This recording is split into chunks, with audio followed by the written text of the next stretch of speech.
जिला कठुआ में पहली मर्तबा पुलिस की जानिब से हाफ मैराथन का इनेकाद किया गया। इस 21 किलोमीटर दौड़ को आईजीपी जम्मू ने हरी झंडी दिखाकर रवाना किया। बैरून रियासत के कई लोग भी इसमें शामिल हुए।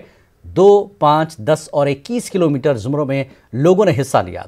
इख्तितामी तकरीब पर डीजीपी दिलबाग सिंह भी मौजूद रहे। उन्होंने कहा कि ऐसे प्रोग्रामों से बच्चों को सही समत मिलती है। सिंह ने कहा कि कश्मीर में हालात मामूल पर हैं और इसमें आवाम का अहम रोल है। डीजीपी ने कहा कि डीडीसी इंतखाबात का अहसन तरीके से इनेकाद किया जाएगा। सिंह ने कहा कि कश्मीर में निस्फ दर्जन के करीब मकामी नौजवानों ने सरेंडर किया है और उन्हें खुद सुपुर्दगी का पूरा मौका दिया जा रहा है ताकि वो सही रास्ते पर वापस लौट आए। सिंह ने कहा कि सरहद पर पाकिस्तान के इश्तियाल अंगेजी का मुंह तोड़ जवाब दिया जा रहा है। कश्मीर पूरे के अंदर कोई भी लैंड ऑर्डर की इशू इस वक्त देखने को नहीं मिल रहा है।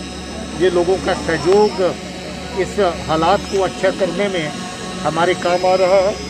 मैं यही चाहूँगा कि नौजवान बच्चे बच्चियाँ और हमारा अवाम हमारे साथ मिलकर के इसी तरीके से काम करें और खेल कूद और बाकी पॉजिटिव एक्टिविटी जो हम ऑर्गेनाइज करते हैं उसमें बढ़ चढ़ के हिस्सा लें। मैं उम्मीद करता हूं कि इस चुनावों को बड़े अच्छे तरीके से सिक्योर माहौल में कंडक्ट किया जाएगा और पुलिस व बाकी सिक्योरिटी फोर्सेस के साथ मिलकर के इस चुनौती को भी अच्छे से मजबूती से डील करने में कामयाब रहेगा। आईबी एंड एलओसी के ऊपर जो फायरिंग का सिलसिला पाकिस्तान की तरफ से उनके नापाक इरादों की वजह से होता रहता है, वो पहले के मुताबिक अभी भी हो रहा है। उसका ठीक ठाक जवाब हिंदुस्तान की तरफ से अपनी फोर्सेस भी दे रही हैं और उनको इसी तरीके से मुंह तोड़ जवाब दिया जाए। अंदर पॉलिसी पहले से जो थी उसको फर्दर कंसिडर करने में अभी हम लोग अपनी जगह पे देख रहे हैं, मगर जम्मू कश्मीर पुलिस और फोर्सेस ने जिस तरह का रवैया नौजवान बच्चों के लिए अपनाया है उसके चलते अभी तक आधा दर्जन के करीब सरेंडर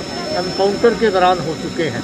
उसके अलावा 2 दर्जन के करीब बच्चे हमारे पास सरेंडर कर चुके हैं जिनका हम नाम पता नहीं बताते हैं, जो वापस घरों में लौट आए हैं। लाइव एनकाउंटर के अंदर सरेंडर करने का मतलब यही होता है कि लोगों को जो बंदूक उठा चुके हैं उनको उस वक्त भी अपनी फोर्स के ऊपर भरोसा होता है जिस वक्त आमने सामने गोली चल रही है।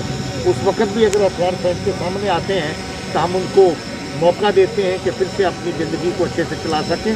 ऐसा मौका हाल ही में बहुत बार दिया जा चुका है। आइंदा भी इस तरह की प्रैक्टिस जारी। तो गलत रास्ते को छोड़ना चाहते हैं, सही रास्ते पे आना चाहते हैं, बाकी बच्चों को भी ऐसा संदेश वो अपनी तरफ से देते हैं। तो मैं समझता हूँ इस तरह का संदेश बाकी बच्चे भी कबूल रहे हैं, उसको स्वीकार कर रहे हैं और उसके चलते और ज़्यादा बच्चे बेहतर का रास्ता तर्क करके नॉर्मल लाइफ की तरफ